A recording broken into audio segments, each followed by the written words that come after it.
Welcome to another reading of Lord Meher, and we are in 1939, the year, on page 2061 on the online version, and we're going to pick up where we left off last week, right after the first paragraph.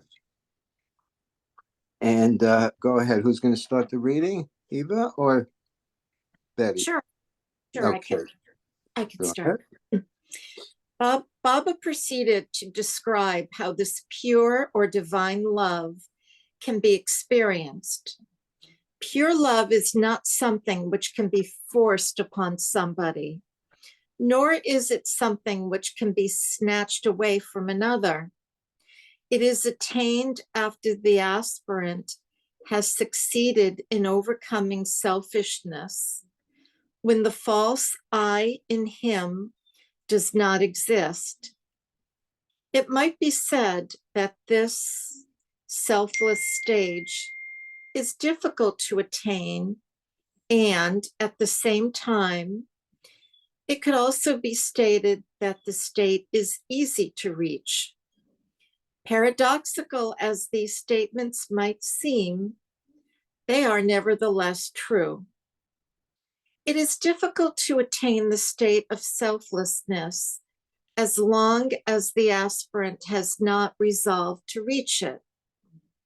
In the absence of a firm determination, the external attachments connected with the lower self prove to be too strong to overcome, with the result that the aspirant does not find it possible for him to attain his goal.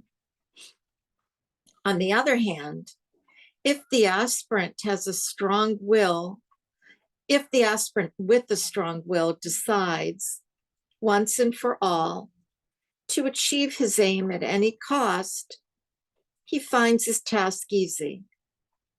For example, you have an old coat which you like very much. You cannot get rid of it until you make up your mind and boldly take it off to throw it away once and for all. Such bold decision methods make a task easy, which would otherwise be difficult. Self-renunciation is absolutely essential to experience pure love. This renunciation does not mean that one has to leave all worldly connections and affairs and go off to the jungles. On the contrary, it means remaining in the world and discharging one's duties faithfully, yet at the same time, keeping aloof from all attachments. This is not an unattainable ideal, but a practical goal which can be attained with ease, provided, of course, that the aspirant sincerely and boldly resolves to reach it. Just as a man, when very hungry, feels the desire for food intensely, similarly, when an aspirant deeply desires to experience pure love, he feels the longing for it, and at the proper time gets the necessary directions and help from a master to attain the goal of selflessness. He is then able to enjoy, finally, the bliss of divine love. Baba concluded by stating, this is a state to be experienced, not to be intellectually described. While in Bangalore, Baba directed the women to stage plays for 5 days consecutively. One of the plays concerned an African tribe in the jungle. Rano took the part of a hunter, and Irene the wife. Katie was the African chief, Mani, his daughter, and Carmen Masi, Sunamasi, and Manu, members of the tribe. Around Christmas and New Year's Eve, each group put on a short skit. Norina prepared a pageant of Jesus Christ's crucifixion. Sultun and Dalla were enlisted to sit on the stage and toss flowers towards the procession as it passed across the stage. While sitting on the stage, they were so fascinated in seeing Norina dressed as Jesus carrying the cross, they forgot their parts. When the procession had passed, Dalla remembered, and both ran behind it, shouting in Persian, clutching the flowers. Baba remarked that he liked this part the best. In another play, Meherwan Jasawala was made a butler, and Mani his Muslim boss. But instead of bringing the tree tray and saluting Mani, little Meherwan took the tray to Baba and saluted him, which made Baba laugh so hard he was pink in the face. Meherwan then proceeded to upturn the tea tray he was supposed to serve and fumbled his lines, which he recited off cue, despite what Mani had taught him. For one skit, Walu dressed as a Mohammedan, but Naja didn't adjust Walu's costume properly and made Walu upset just as she was about to go on stage. When Walu appeared, she was so angry that instead of speaking in Urdu, as she had been coached, she began speaking in Marathi. This, too, was a source of delight for Baba. Rana was once required to speak in Urdu also, when she took the part of a doctor in one play. Norina played a doctor in another skit. Katie was always a skilled performer in any role she portrayed. Mani wrote most of these humor skits, several of which were performed on Christmas, as mentioned, and also on Meher's birthday. When his mother was in Bangalore, Guy Mai once fried eggplant for Memo, as requested by her, and sent it to her. As Manu was carrying the tray up to Memo's room, Baba happened by and asked Manu what she had in her hand. Manu said it was fried eggplant for Shireen Mai. Baba took Guy Mai severely to task. You want to kill my mother by giving her eggplant? Haven't I told you that eggplant is not good for you? In fact, Baba did not wish Memo to be given special food. He wanted her to eat what was cooked for all. While rebuking Guy Mai, Baba was eating the fried delicacies himself and eventually ate the entire plateful. Memo had come down by then and was silently observing the scene. At last she burst forth, Murad, is eggplant good for you and bad for me? Baba replied, you are old, mother, and elderly people should not eat eggplant. But Memo knew he was only trying to twat her once again. Another time in Bangalore, someone presented Baba with a beautiful, costly shawl. Memo admired it and was thinking Baba would give it to her. Instead, touching the feet of a poor man with his forehead, Baba gave the shawl to him. Memo was upset. Murad, have you any sense or not? She asked. Are you insane? Is that man superior to you in any way that you bow to him and give him such a valuable shawl? He looks as though he has not eaten in a week. What will he do with such an expensive wrap? He'll sell it, buy illicit liquor, and get drunk. None is greater or lesser to me, Baba replied. It is only me who is in him, and in you also. In you, I did not like the shawl, and in him, I liked it. That is why I gave it to him. Memo shouted, don't talk to me like that. I did not at all like seeing you keep your head on that vagabond's feet. Baba shrugged and asked, what can I do? I derive pleasure from such acts because I see myself in all. Except for me, no one else exists. Once, when Memo attired herself in Gaimai's silk sari, Baba asked her, whose sari is this? Memo said, what is it to you? Look, I am wearing an old patched coat. See how I live? Though I am the avatar. You, being the avatar's mother, it does not behoove you to put on silk saris when the avatar is going about in a tattered, patched coat. Who told you to dress like that? You wear what you like. I'm not going to put on torn saris. It would have been better had you not been the avatar. As it is, you belong to everyone but me.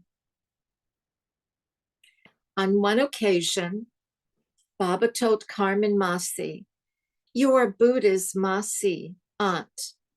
He informed Gaimai, when I come back after 700 years, you will be my mother and Carmen Masi my father. Hearing this, Memo advised Gaimai, never be the avatar's mother. It is a miserable existence.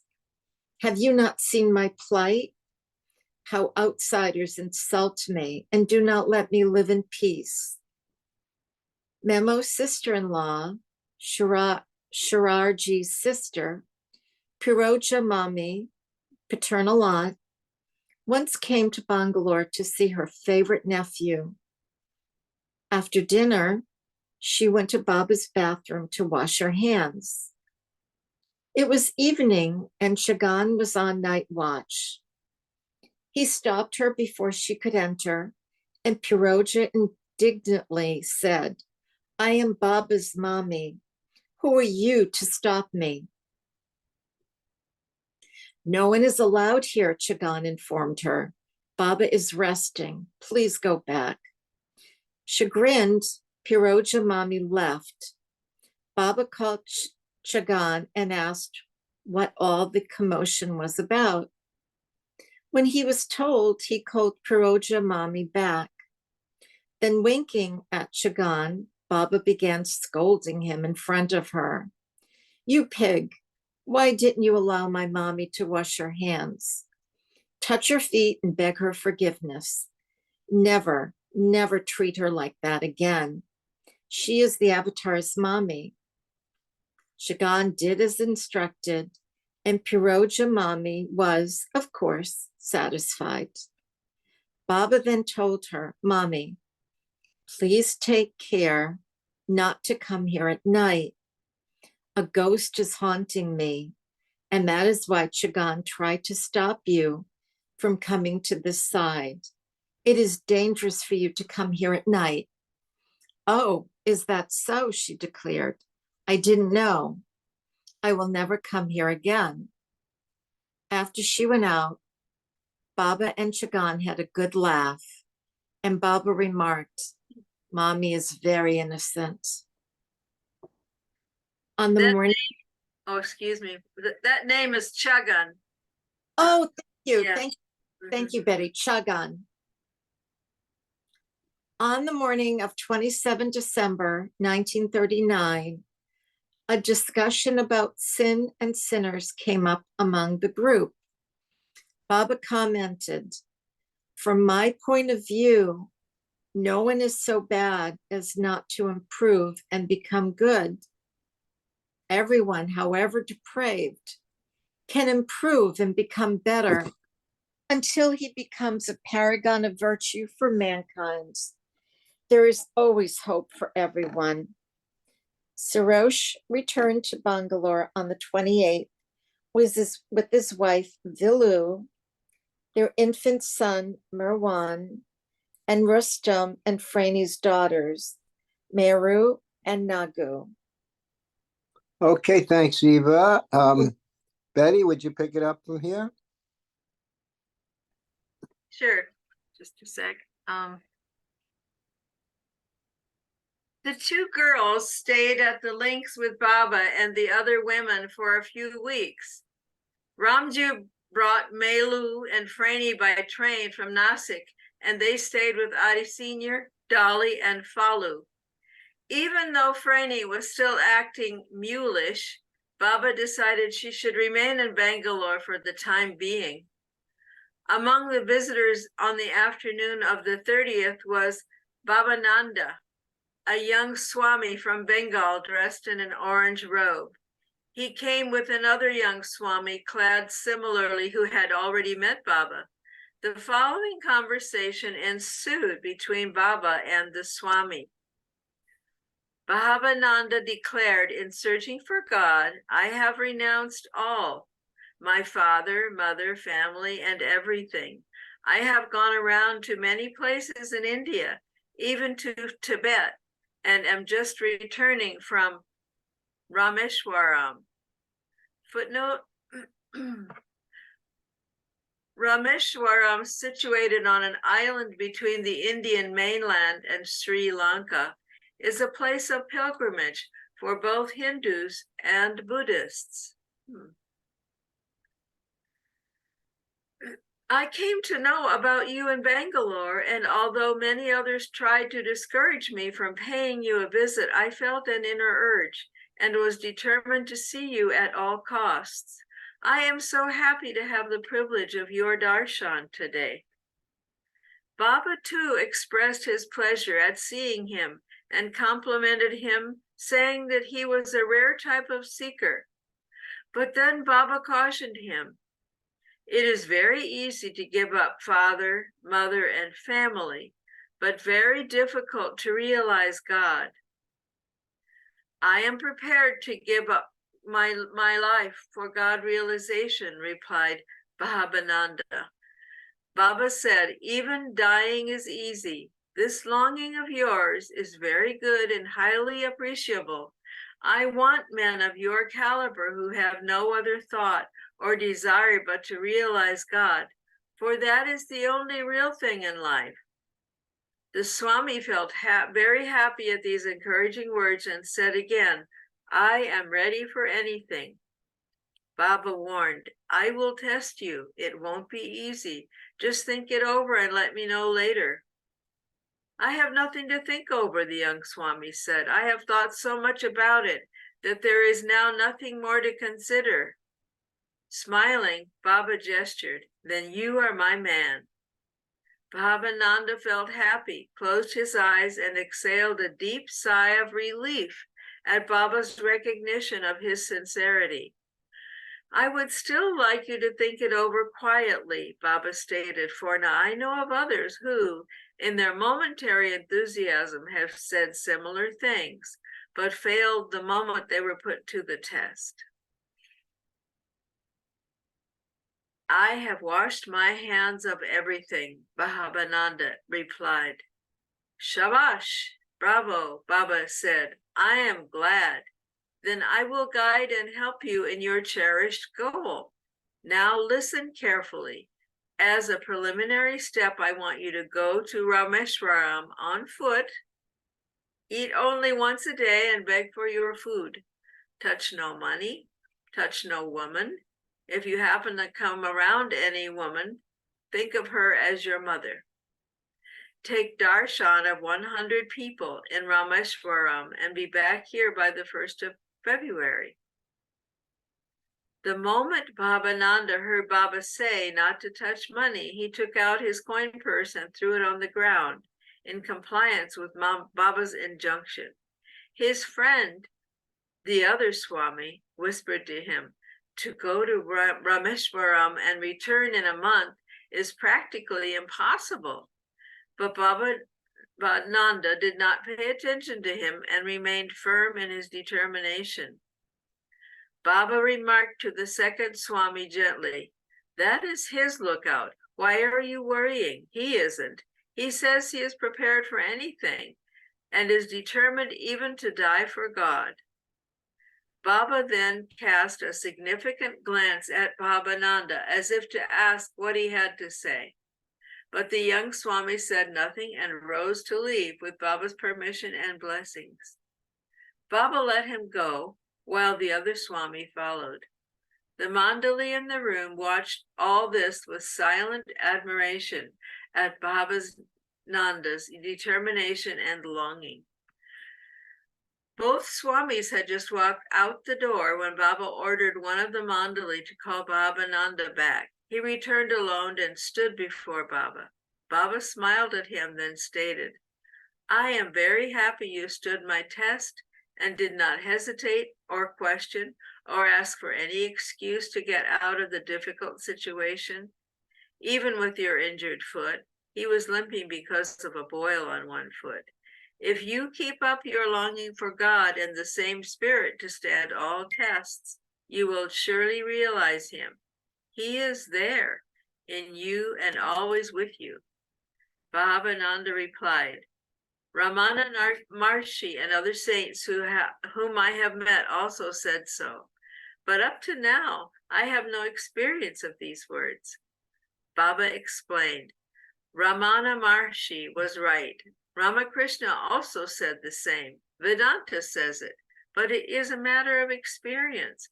I want you to realize it. That is why I take interest in you and instruct you to do certain things. I want you to follow the instructions I have already given. Go to Rameshwaram, not by foot, but by train." The Swami started to say something, but hesitated. Baba asked him to speak up. The Swami said, "I do not have sufficient money for the fare." Baba ordered that a few rupees be given to him in addition to what money he had thrown down. He directed him not to worry, but just to accept what he had said and act accordingly with faith and determination without the slightest hesitation. "Take this money, use it for your train fare. All other instructions are the same as already given. Go to Rameshwaram and come back here by the date I told you." "But Master, I just came from Rameshwaram," the Swami said. "It will now be a new Rameshwaram for you," Baba explained. "There will be many who will try to discourage and dissuade you from this, saying, 'What are you doing? Why are you wasting your time? Where are you going?' and so on. But just listen to it with one ear and let it out the other. Bless them all and go on your own way. Persevere and fear not. I will always be with you. You will feel my presence and help." Bhabananda, giving a reverential bow and uttering Om, left the room and began his pilgrimage. I'll let somebody else read now. Okay, Ralph, would you like to read?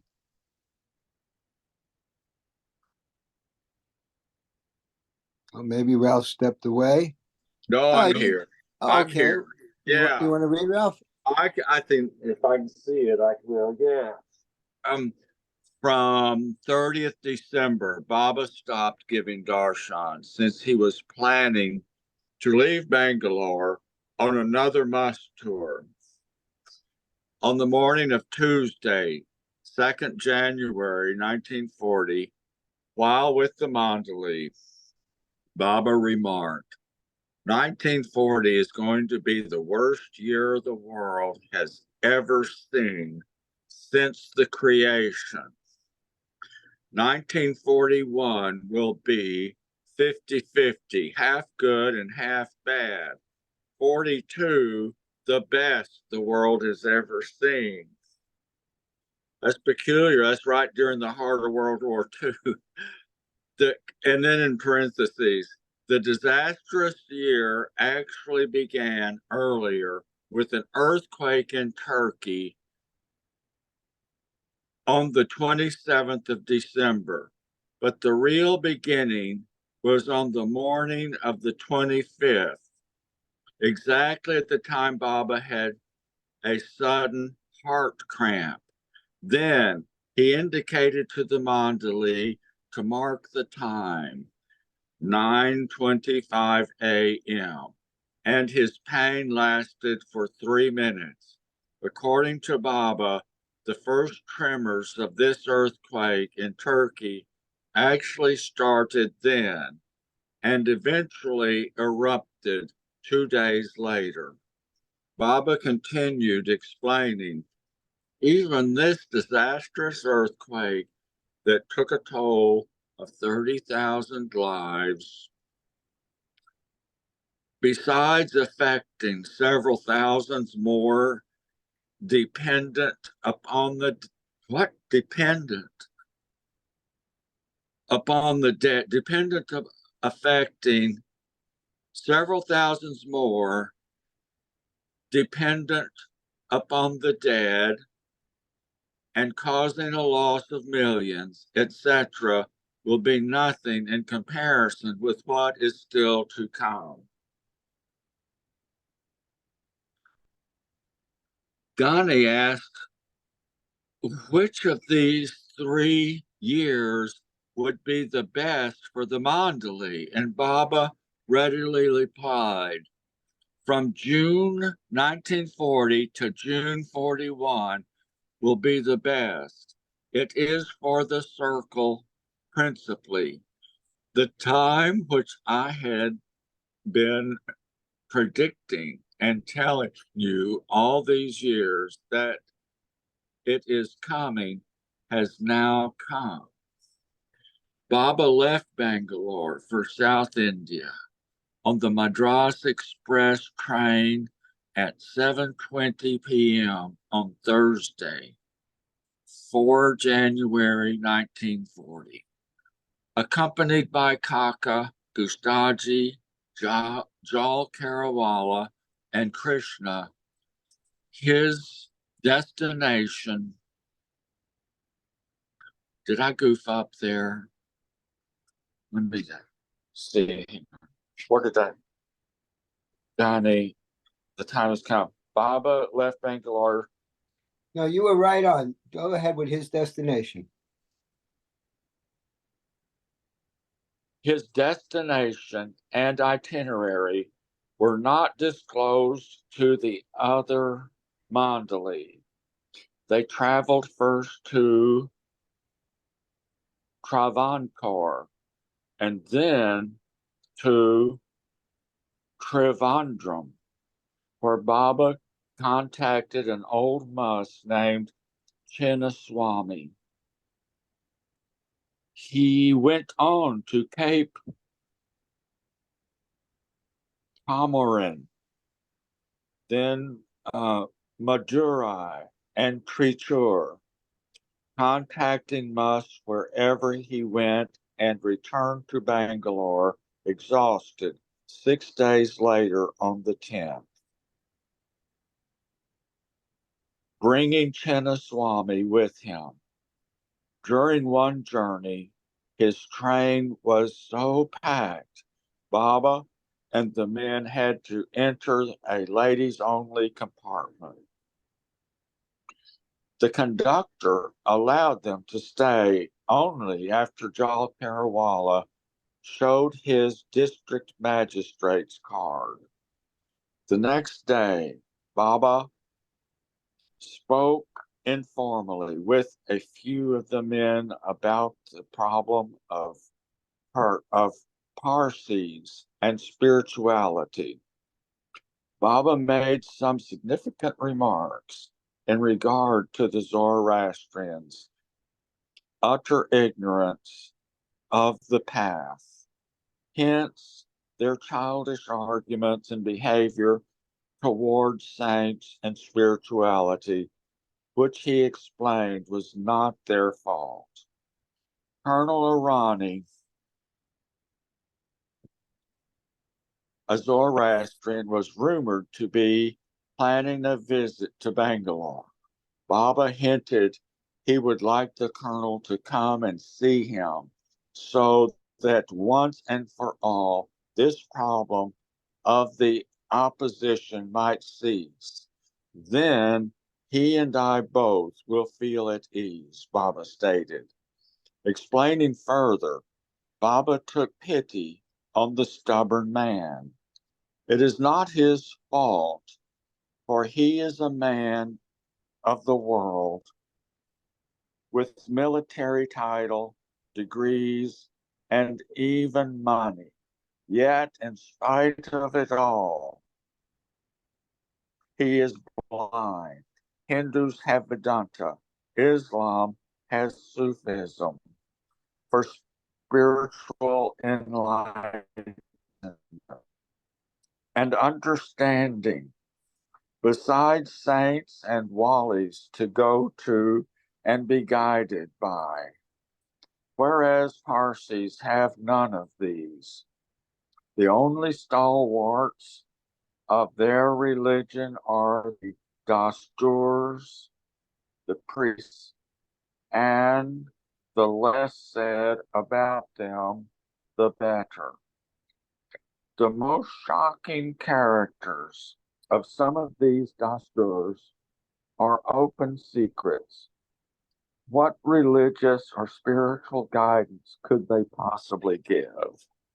In the absence of any enlightenment, what could we expect from such people? It is not their fault. They are to be pitied rather than blamed.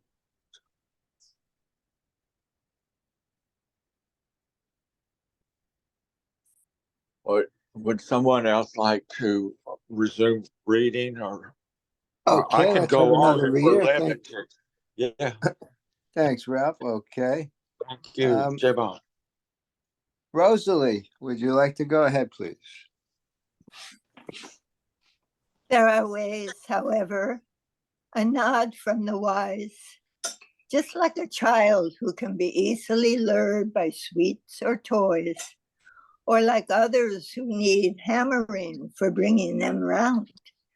It is like the special method of forcefully getting out of the clutches of a drowning man by hammering him on the head, as in his struggling movements, he could even drown those who have come to save him. And the Parsi community is like a drowning man in the spiritual realm. With their utter ignorance of spirituality, they are shipwrecked at sea, on the point of drowning. So those who wish to save them must beware and be careful about going near, lest the drowning man might drown them also. The best method, as explained, is to give a strong hammering on the head to make them unconscious and stop struggling, and then get hold of them and bring them out. Concluding, Baba spelled out significantly, "I will do it." One of the men asked why it was necessary to hammer such people, and Baba stated further, desperate diseases require desperate remedies. When one refuses to listen or come round and revolts at the several attempts to persuade with words, explanations, advice, etc., the harsh method of hammering one way or the other has to be resorted to. Once in Bangalore, Baba assigned some duty to Don and Nilu, which they carried out. But Baba found some fault with their work and bitterly took them to task. Both doctors wondered why Baba was so displeased with them for such a seemingly small thing. Baba called them on Friday, 12th January 1940, and explained, again using the analogy of a drowning man. Just as an expert lifeguard, uses different methods to save a drowning man, often hitting the person so that he may not cling to his rescuer, making the task impossible at times. I have to treat my lovers in an apparently cruel manner. Onlookers, having no idea of the real situation, are apt to think that I am unduly harsh at times to particular people. Actually, as in the case of the expert lifesaver, I do everything to save the spiritual life of the particular person whom I know to be drowning in illusion. I do all for his own good. You both have received my arrows and feel pain, but you have no idea of the favor I have done you.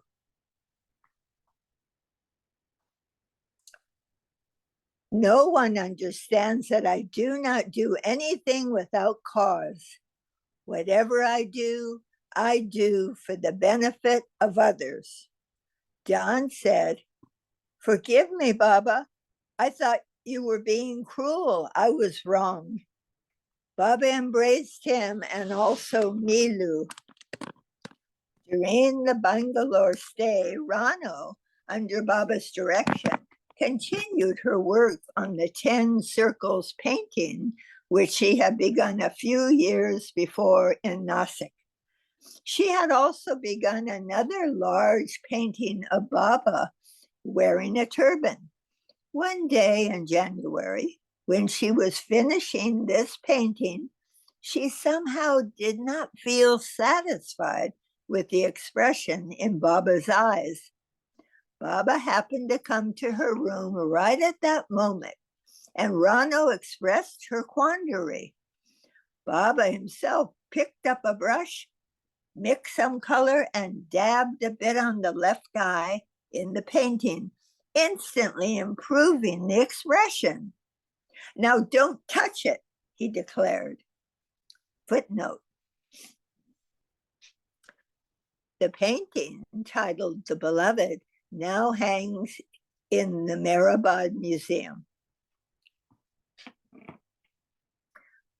Baba left Bangalore at 7:30 a.m. on Monday, 15 January 1940, on a short visit to Hassan. He rode in Elizabeth's car with Mera, Mani, and Khorshid. Jalbai drove an Auburn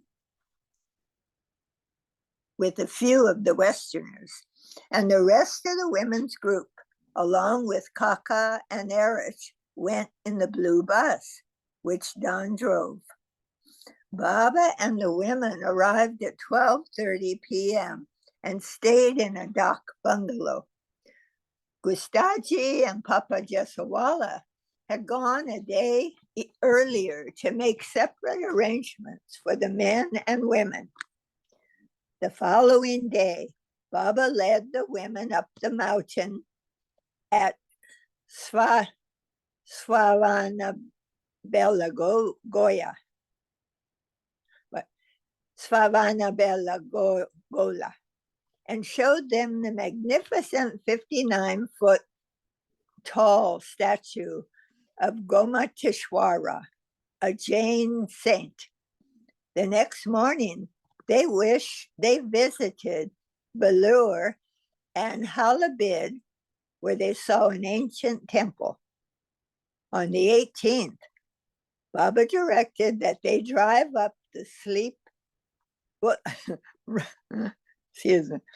On the 18th, Baba directed that they drive up the steep mountain of Baba Budan, though Baba was not feeling well and had diarrhea.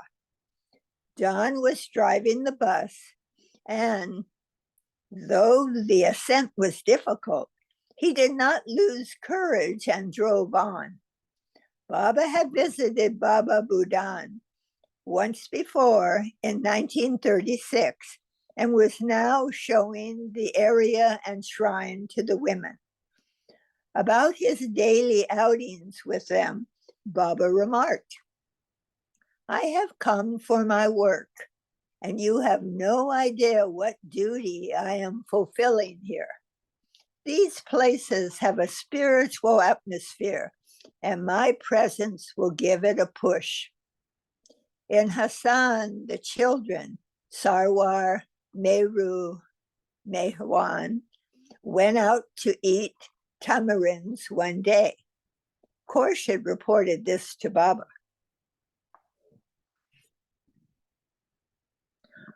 Gulamasi, hearing this, came to scold the children.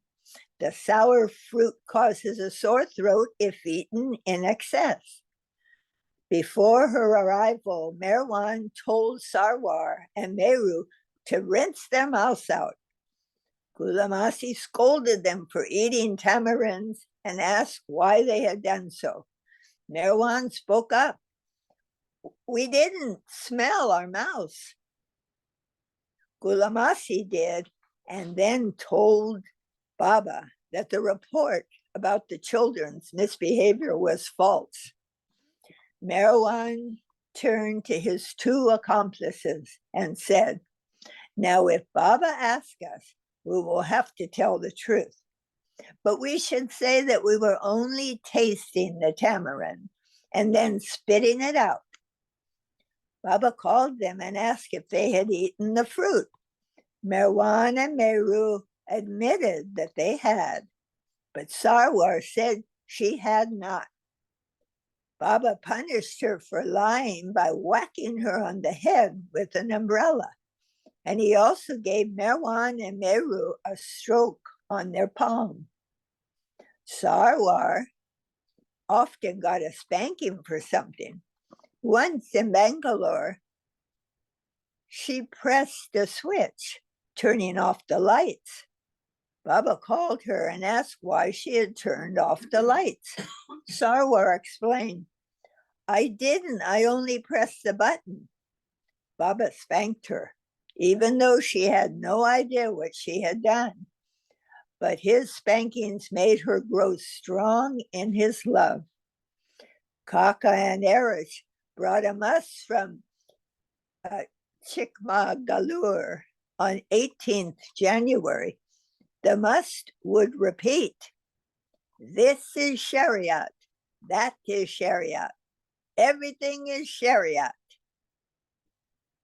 Footnote: in Islam, Shariat means religious conduct, so perhaps the must meant that everything is the will of God. Bobby especially liked this must for his jovial nature and christened him Shariat Khan. The must in turn referred to Baba as King of the World. Baba and the group returned to Bangalore with Shariat Khan on the 20th.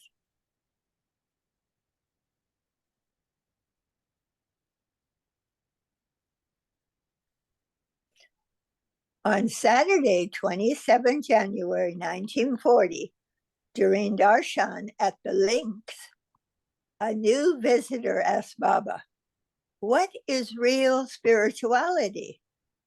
Baba dictated this response: "Spirituality is a thing to be experienced and lived.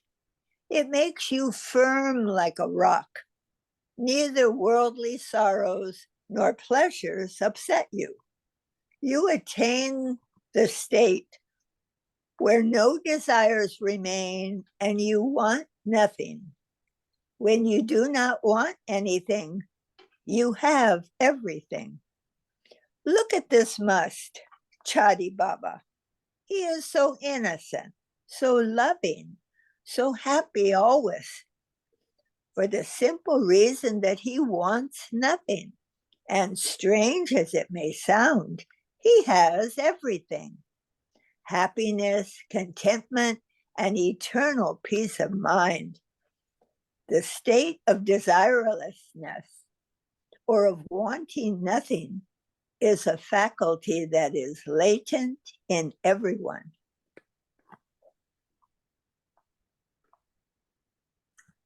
It is within you, and you must discover it. I have found it and continually experience it. I know that this faculty is in everyone, but being latent, it has to be found and experienced. The difference between you and me is, although both of us have this faculty, I actually experience and feel it, while you have yet to do so. I see myself in you all. As you see all these material things with your eyes, it is a fact for me. With your gross eyes, you see everything external. Behind this external aspect, there is not merely a spaceless void, but also pure nothingness. When you experience this pure nothingness, you will see how it has come out of the everything. And this everything is within you. When this experience is gained, the faculty of wanting nothing is developed and you begin to experience it.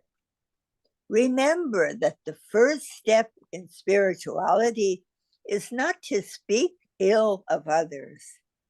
All human beings have weaknesses and faults, yet they are all God in their being. Until they become realized, they have their imperfections. Therefore, before trying to find faults in others and speaking ill of them, try to find your own weaknesses and correct those. After the foundation laying ceremony at Viramangala and the starting of the construction of the center, reports, both pro and con, began appearing regularly in the local newspapers about Meher Baba and his activities. Meanwhile, the vindictive attorney Venkatapataya invited Colonel M.S. Irani to Bangalore to help in his campaign against Baba. From the early 1920s, since his sisters, Freni Masi and Dalit Mai, and their children, Padri, Mera, and Freni, dedicated their lives to Baba. Colonel Irani had been vehemently opposed to Baba, writing outrageous accusations in the Gujarati press. The colonel, along with other prominent leaders of the Zoroastrian community, considered it blasphemy that Meher Baba claimed to have the same spiritual status as their prophet Zoroaster, and the colonel's character assassination had continued throughout the ensuing years. The colonel arrived from Pune in January 1940 and delivered 2 public lectures in Bangalore and one in Mysore. About 150 persons attended his first attended his first lecture on the 30th at the cantonment YMCA, titled My Experiences with Pseudo Saints. The colonel, however, disappointed his audience by attacking only one person, namely Sri Meher Baba. Even the chairman of the meeting, the mayor of Bangalore, objected to the colonel's one-sided arguments. I like that. Okay, thanks, Rosalie. Eugene, will you pick it up, please?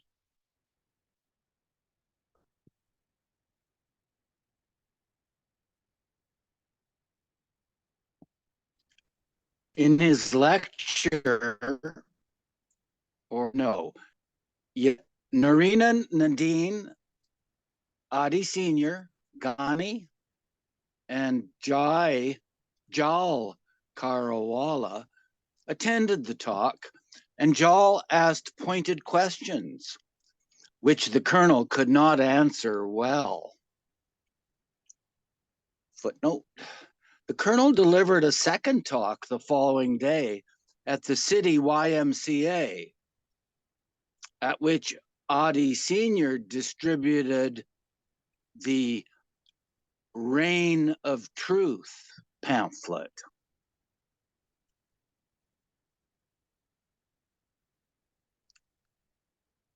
Yet despite all the colonel's best efforts, how could this opposition detrimentally affect Baba's work?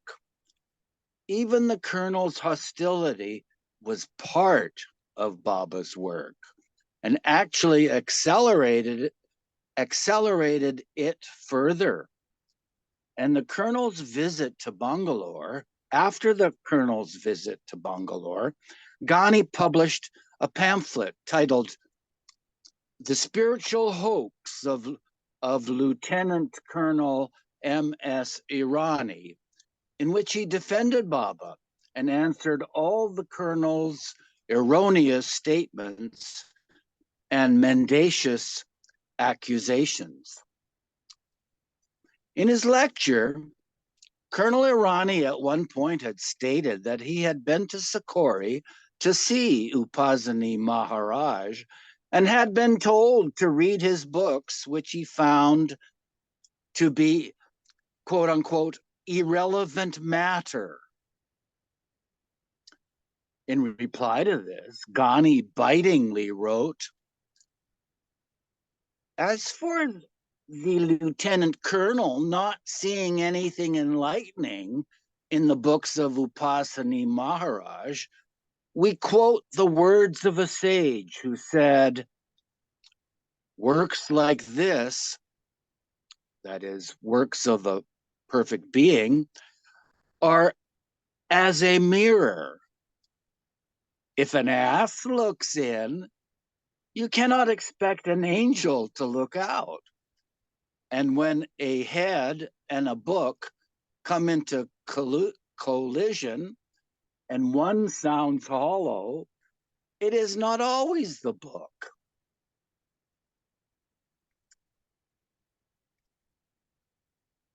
In reply to Ghani's publication, the colonel financed his own rebuttal in the form of a bigger booklet, grandiosely titled Meher Baba, the Greatest Hoax of the 20th Century, or How an Irani Youth Bloomed into a World Teacher.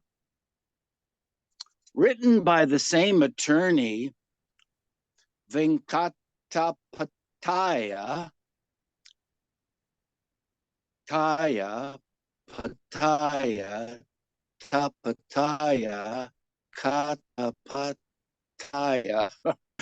Venkatapataya. The booklet used such hateful language to describe Meher Baba's teaching as, quote, the most nauseating, immoral, and disgusting rubbish, end quote, and stated, quote, Meher Baba gets his spiritual heritage from the filth-eating, anus-worshipping, and virgin-loving saint, Upasani Maharaj, end quote.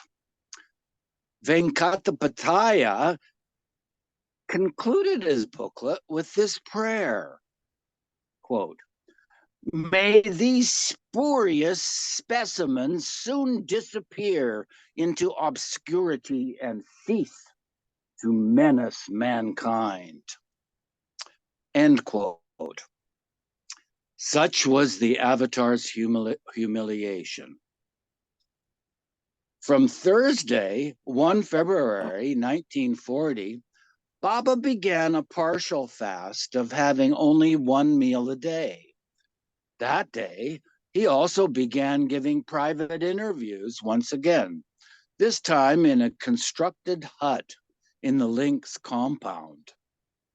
Precisely on the 1st, the young Swami Babananda returned to Bangalore as instructed after his pilgrimage to Rameshwaram.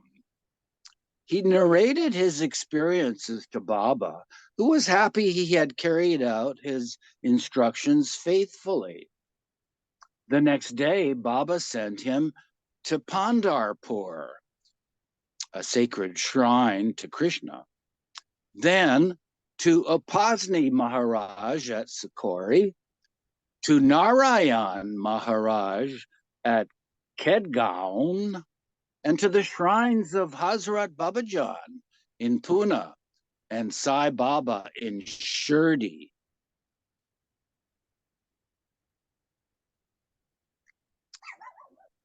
Jokingly, Baba remarked, "This time you should go by train, but without a ticket, as I won't be able to pay you anything." Babananda said that that would be cheating. Baba replied, "I am glad you said it. Yes, it would be cheating, but it would be all right if you would take each slap that you get for it cheerfully and enjoy it without feeling mentally the least hurt." Babananda did not answer. Baba, however, gave him some money for the fare. Babananda left and carried out Baba's instructions. In Pandharpur, he met M.D. Dharmali, known as Baba Das, parentheses, Baba's slave or servant, in parentheses, who was spreading Meher Baba's message in the area. He was a resident of Nagpur and would travel from place to place speaking about Baba. Vibhuti had been doing the same since 1925 in different parts of India. Gadekar was also visiting Pandharpur at the time. Taking Babananda and Baba Das with him, he returned to Sholapur and arranged a large meeting where both spoke. Wherever Gadekar's job took him, he would disseminate information about Meher Baba, and his love for Baba drew many people to the master. After carrying out Baba's orders, Babananda returned to Bangalore and stayed with the Mandali for some time.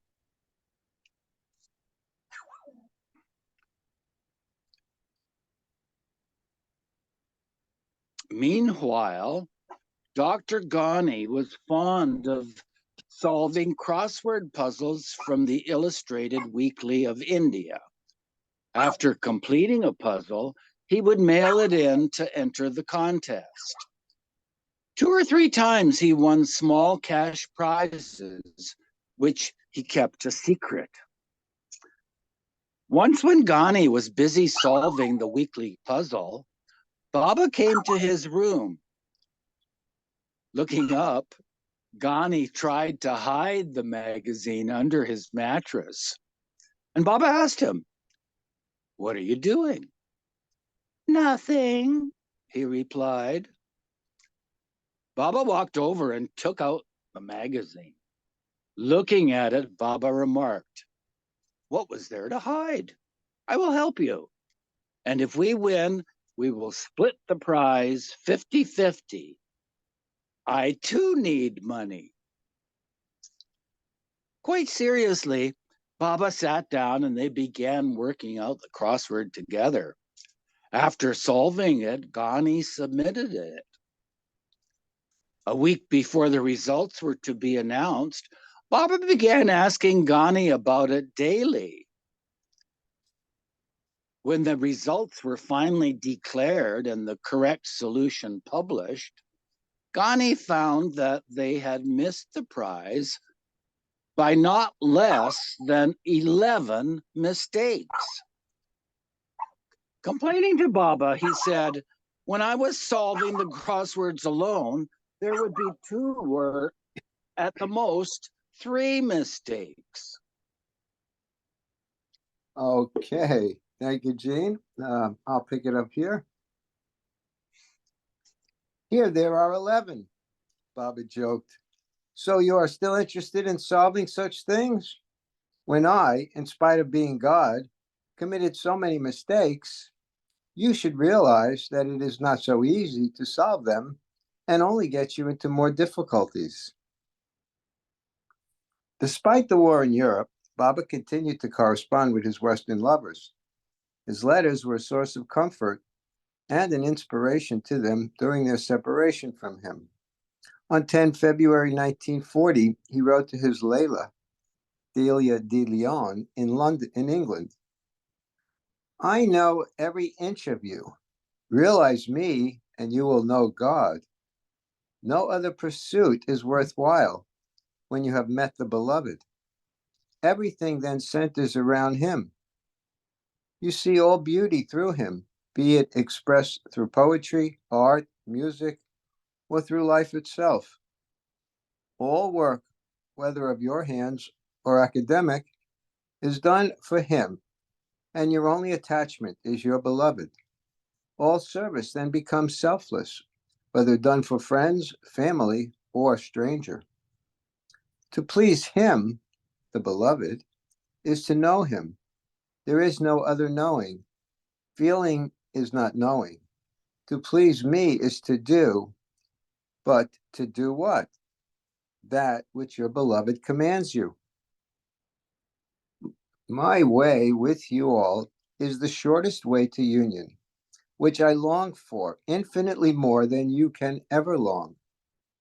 Although the game is of my own making, still I must suffer to enjoy the game of my realizing myself consciously in all creation. But it is up to you, my beloved ones, who know me in the flesh as none other can, to lessen this suffering and give me all the happiness you are capable of. Will you do this for me? Help me in thought, word, and action.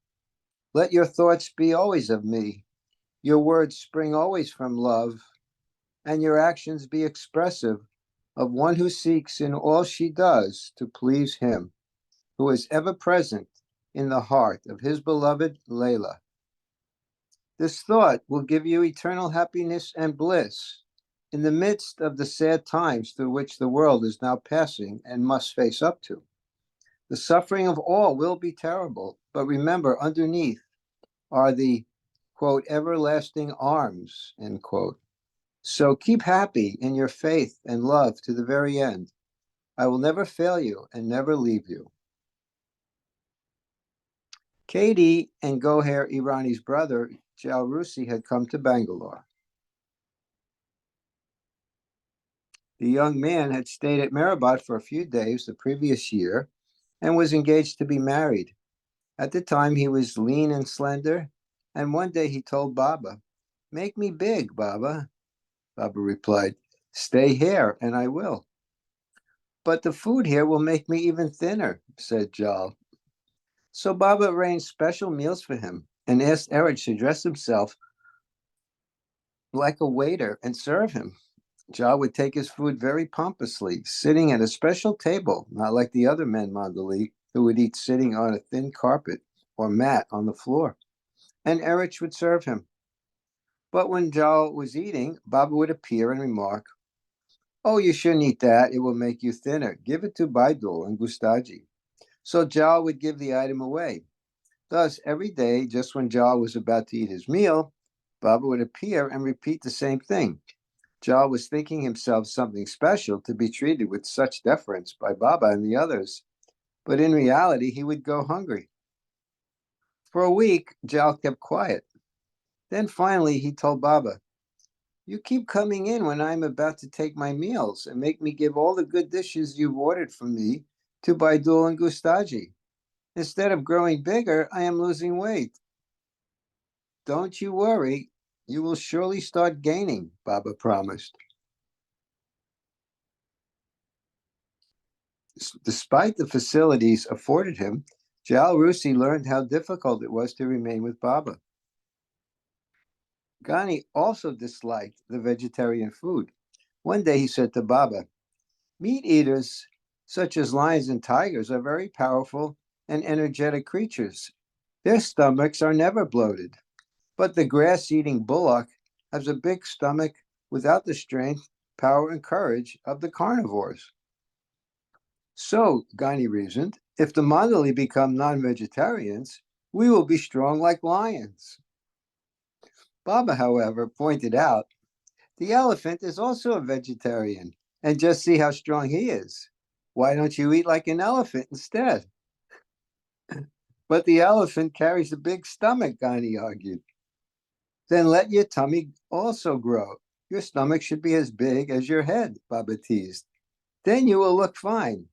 So take plenty of vegetarian food while you are here. Newspaper reporters would regularly seek interviews with Meher Baba, and sometimes he would consent.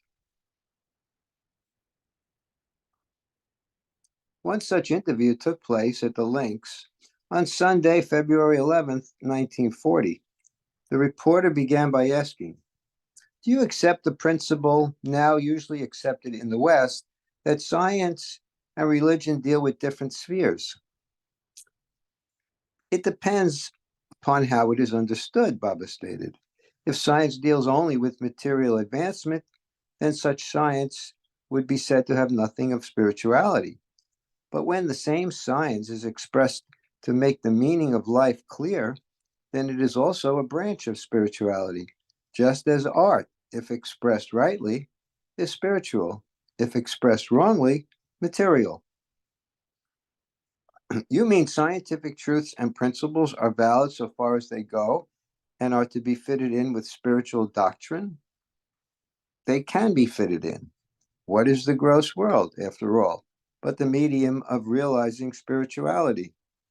For example, the body is purely material, physical, and gross, but it is the medium for the soul to know itself, provided it is dealt with and handled rightly.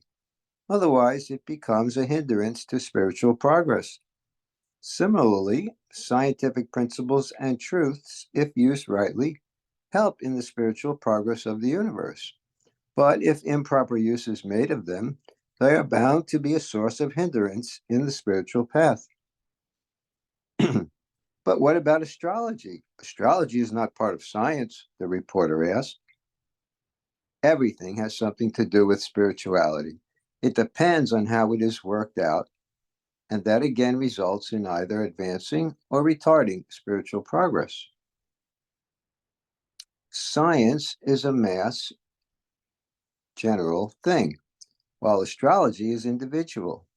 So science itself cannot be proved to be wrong. If a truth is established scientifically, you do not think of doubting it. It does not occur to you to doubt it.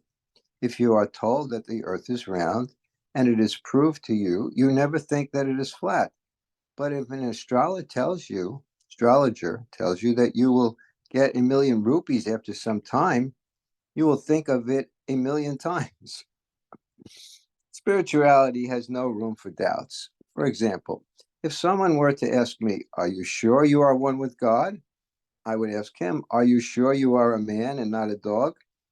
He would say that he is a man because he cannot think of himself as anything but a man. In the same way, I am equally sure that I am one with God. Even if the whole world tells me otherwise, I do not feel anything about it. Spiritual certainty is something which nothing affects." The reporter asked, "Is it impossible to understand spiritual matters intellectually?" Baba, spiritual doctrines can be stated in intellectual terms. Intellect is a great help in the experience of the heart. If someone who had never had a headache asks you to explain it to him, you will try to explain intellectually what it is. But to make him understand it, you would have to hit him over the head. He gets a headache and knows what it is. There is nothing irrational in spirituality. Explanation can be made so practical that it can be lived. Christ said, "Leave all and follow me."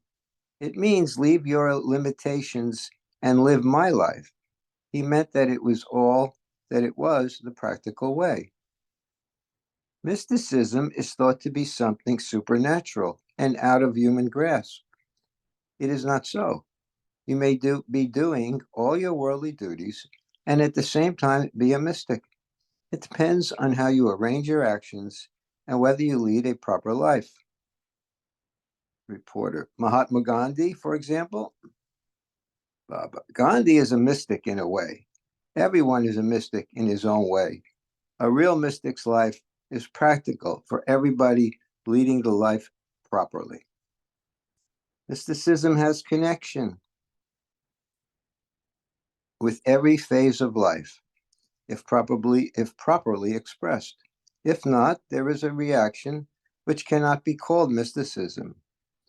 Thus, love that is handled badly through jealousy is converted into hatred. Mysticism, if adjusted rightly, can help all nations now at war, while if handled otherwise, it would make matters worse. Mysticism means experience of the soul on higher planes, and the highest is attained through this experience. The reporter thought over this for a few moments and then said, "But what is needed to bring peace is material adjustment among nations, economic and political changes. Has this doctrine any relevance to that?" Baba, material adjustment can be made with spiritual understanding. If people were made to realize that all the trouble is due to self-interest, then automatically material adjustment would follow. Reporter, is economic adjustment possible so long as human beings are what they are? The reporter asked. Economic adjustment and human nature are codependent. If it is realized that the trouble is due to self-interest, the problem would be solved. It is easy and simple. Yet because of this ease and simplicity, the task is also difficult.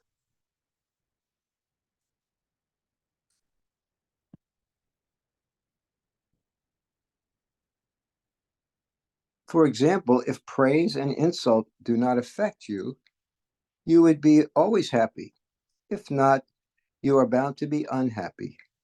How easy the remedy is, yet the simplicity itself makes it difficult. Okay, we have a little bit of time left. Marilyn, would you like to read a page or so?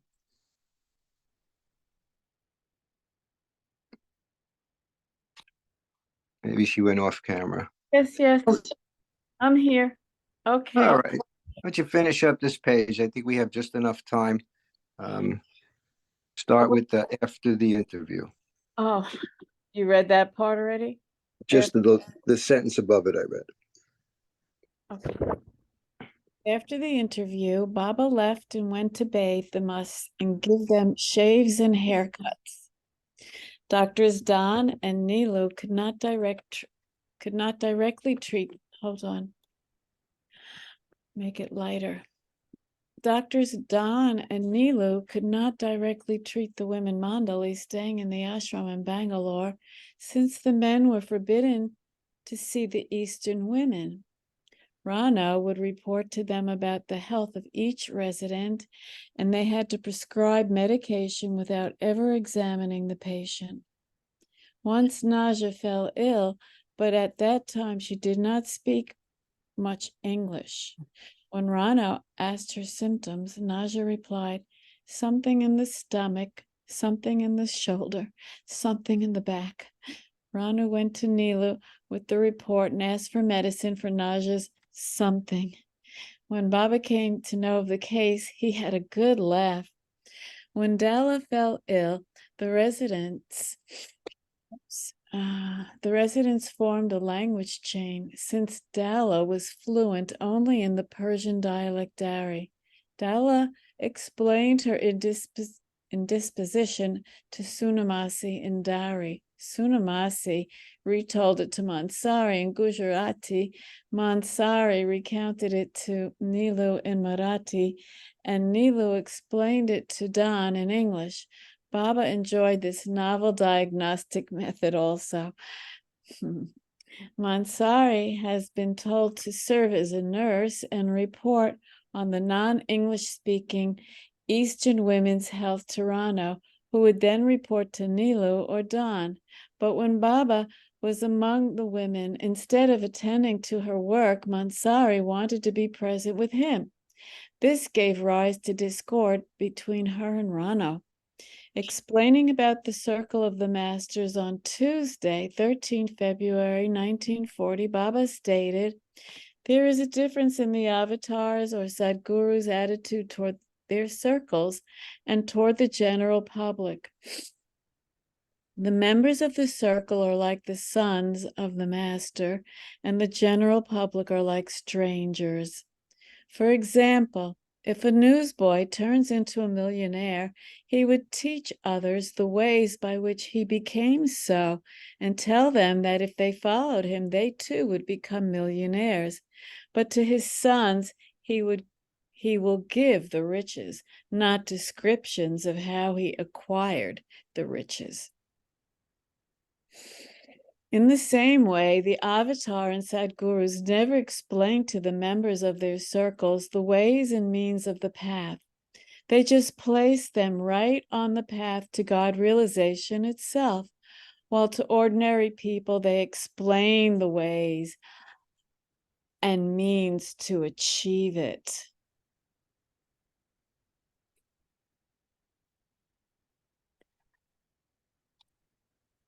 Okay, it's 5 minutes to the hour, so I think we can stop here and we'll pick it up at the top of this page next week.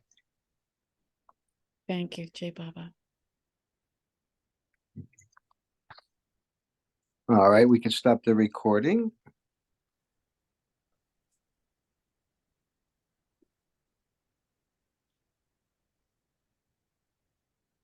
I got some good laughs with this reading. I know, Rosalie, right? That's very valuable. I was